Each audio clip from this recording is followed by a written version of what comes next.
In this video, I'm going to show you how to use an inductive amp probe on this multimeter. What we have here is we have the CA60 current probe. It's an inductive probe, which means we're going to connect it right around the wire. We don't have to take the circuit apart to connect, and I'll show you that in just a second. We have a little light system that we're going to measure, and we're expecting about a ½ an amp, and we have a standard multimeter. Now, what is probably the most confusing thing is that a lot of times when you think of current, you look at the front panel of your multimeter and you see that there's a 20 amp and a milliamp input. Well, when you use an inductive amp probe such as this, we're not going to use those inputs. That's for going into series with the circuit. We're just clipping over the wire with our inductive amp probe.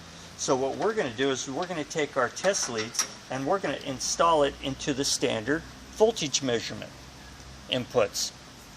So next thing that we want to do is we want to turn on our amp probe, and in this case I'm going to go to the 1 millivolt to 10 milliamp setting. Now typically a better way to think about that would be if we had 2 zeros here, which would mean 1,000 milliamps, which would be 1 amp, and 2 zeros here, it would be the same setting as 100 millivolts equals 1 amp. So we're going to start right there. Green light's on, we're nice and bright. Next thing we need to do is turn on our multimeter.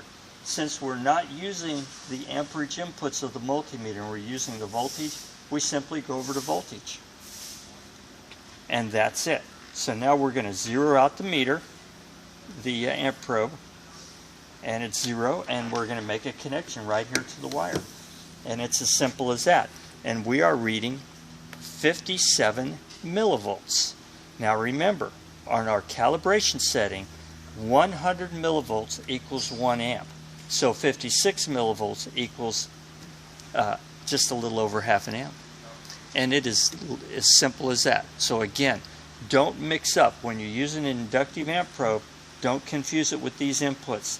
These are for taking your standard test leads, taking the circuit apart, and putting the test leads in series with the circuit. Here, we're just clamping on the top.